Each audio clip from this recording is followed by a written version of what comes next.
Hello, thanks a lot for joining us, guys. Now, I must admit, when I first came on the platform, I didn't know too much about J-League and the K-League. I had to kind of look into it all and kind of learn as much as I could, as quick as I could. But one thing I did find quite quickly is when it comes to attackers, you do have a wide range of choice, all different types of profiles, different types of players, different levels of prolificity. I don't know if that's a word. Anyway, so in this video today, guys, we're going to be looking at the off-season guys that you can get underpriced that are going to be giving you some good SO5 utility for the season ahead, and you can buy low and sell high if you want. Strikers are always in demand. People always want goal scorers, guys that are in form, and they're never in form when the season is not on. Cost of entry, guys, on this one. Like the video, subscribe to the channel, of course, hit the links down below, and let's get stuck into it. Now, if you're keeping up to date with the content this month, you'll have heard me say this a few times, but yeah, I'm biased. I've got the guy. I don't care. I picked him up rock bottom cheap. I think I paid like 15 quid a tenner for him, something like that. He was one of the guys that I first scouted when the J-League dropped. The thing that really attracted me to him, as you can see why I got him cheap, because he wasn't featuring too much initially. It took him towards the back end of the season to get in the team and get some form going again. But he's been capped by the Japanese team. He's well thought of in the league. He's got good potential for rises. He's still an under 23 qualifier as well. And again, you know, on the primary market, his price has been up because his last 5 is decent. But again, being off season and with the bundles the way they rock, you could probably pick up a bundle with this guy in it for about that price, to be honest with you, if you time it well and you get lucky with just who else is watching it and the age the guy's at.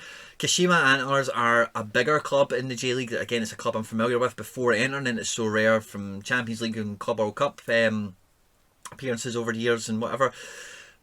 So they're not a small club by all means. They could return to prominence over the next couple of years. This guy could be a big part of it, or equally he could get swallowed up by a bigger club, or the age he's at, he could definitely move to like a Belgian team or, you know, a team in Europe or whatever it might be. Ayase Ueda!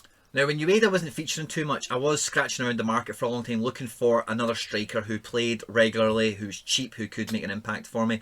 And this was a guy I always came back to. Yeah, I know he's 31, but a Brazilian striker at the top team in the country, champions of the country at point of recording. His scores are very credible, and yeah, you might see him get phased out next season when he turns 32 with some of the younger stars I've got in the team, maybe a few signings they make. But again, there's some of the prices you can get this guy in a bundle with, or even on the primary market as a standalone item. It's very attractive for the kind of scores. You would expect him to return next season with still featuring a fair amount.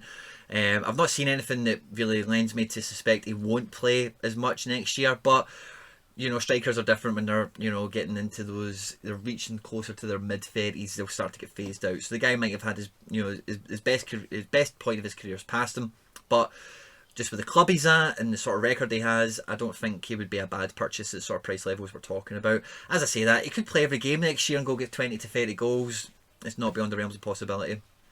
Now, this guy only really came to my attention as a result of winning him as a prize, okay? When I did, Ross, friend of the channel, top of the index, it said to me he'd been eyeing him up for ages and he was really super expensive, but his price had dropped off a cliff because his form, he went on a hot streak of scoring a bunch of goals and then it just dried up for him. So as a result, his price is rock bottom. If we have a look at the auction history, when he was scoring goals, look at that. Basically a third of a coin, quarter of a coin, there or thereabouts. So a high value striker, 27 years of age, so a lot younger than Damao in terms of the footballing world. And what I like about Yokohama F Marinos is they're a known club in Japan, or somebody I'm familiar with, but they're also part of the City Football Group. Man City own like a quarter of them. And when you know that, you know the club has a blueprint in place for the style of football, the sort of players they want to have and hold, and etc. So that gives me more confidence as well in the guy's ability and potential. And again, for the sort of price you can pick him up for, yeah, why not? Now, you'll notice with the J and the K-League, there's a lot of Brazilian boys kicking about, just bullying the league. This guy, Felipe Silva, I think is his full name. Again, you're finding him at the same price as Marcos Jr. at the moment. He's in the K-League. And again, the club he's at, it's not a club I'm familiar with, truth be told, but the scores the guy's got are pretty solid. And again, the K-League is kind of went under most managers' radars because since I've been on the platform, there wasn't many matches. And if you're been on the platform after me, you won't have seen any K-League activity. And some of these guys, as a result, because they've not got the spotlight on them, and users like me and you don't have any historical kind of, oh, I remember that guy was a big part of this guy's team that he won, or oh, if I had that guy, it'd really push me up. We don't have that sentiment attached to him. His price has been down. Yeah, he's got a lot of oranges, a few reds, but again, Brazilian strikers in these leagues, all they need is a little hot run of form. and you're quickly picking up a guy at 0.042 who becomes a 0.15 striker, and you can maybe flip for some profit, as well as maybe grab a few cards or a bit of ether along the way. Now, big Bobo Balde Bohi tier got issued on the platform to a lot of fanfare and went for a lot of big prices early on. He's since obviously been off season and his prices went down a bit, but the guy, look at all those greens strung together, 90s, 100s, 80s, everything. The guy was a predator for Ulsan Hyundai, and you can just see his auction history. You know, when he first came on the platform, look at those prices for the rares. The guy is a top end striker. Yeah, he's 33. You're probably not going to have much longer out of him, but it's a guy that if you can pick him up at these fucking prices, then you'll get something back for him. You know, whether it be a return from tournaments or a little flip on the secondary market when he's in season, because picking a guy up like this for basically 50 quid at 33, I would say is a good buy, because all you need is a couple of streaks like this and you're going to get your money back in some way, shape or form, whether it be a resale value or whether it be cards and prizes you capture. But Junior Nagal, when he came on the platform, he was a late addition. There was a lot of fanfare, and you can see the prices he went for was fucking crazy. Now, this guy's a little bit more gambling. He's left Porto, he's went to China, which can be quite a good move. The team he's went to are like bottom of the league. He's not had many appearances for them before the season ended. I think these DNPs, yeah, they'll be in China. They say when he signed, they didn't have much going. So there's a Porto match and another Porto match. So since he's moved to China, he's only really got in the team, had a few training sessions, had a couple of appearances here. Pardon me.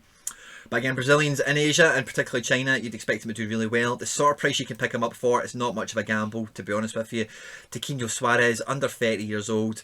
And as you can see in the Portuguese league, when he was playing and featuring a lot for Porto, he can easily string together results like this. Never mind in China, where the standards of defenders and goalkeepers is far beneath that of the Portuguese league.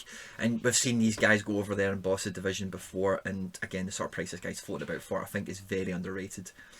Now, just dropping this guy in as the last one in the video. He's 33, I know, yeah, his scores are okay. His price is, I'd probably say, quite fair for what he is. But with Alunga now leaving, he's away to Qatar. You would expect this guy to play a bit more often, and when he was in the team, as you can see, he's getting goals, he's getting on the end of things.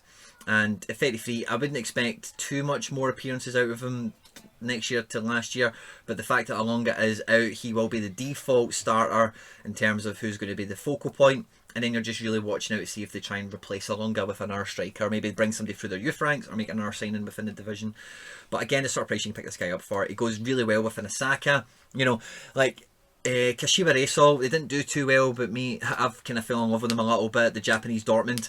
So you could easily have a really cheap lineup of Ominami, Osaka and this guy. It would cost you like less than 0.2 of a coin, and that gives you a really strong backbone of decent players with good scores that have different varieties in terms of further potential on the platform to go and do well for you. So yeah, another wee cheap guy at 33.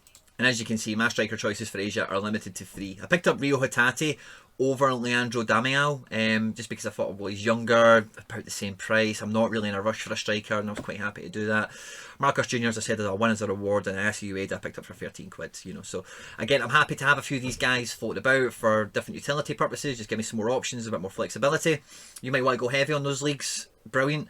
But yeah, guys, I hope you've enjoyed the video. Hope it's given you something to go away with. Like, subscribe, share, retweet, all that good stuff, guys. Stay out of trouble, and I'll catch you on the next one. Take care. Bye bye.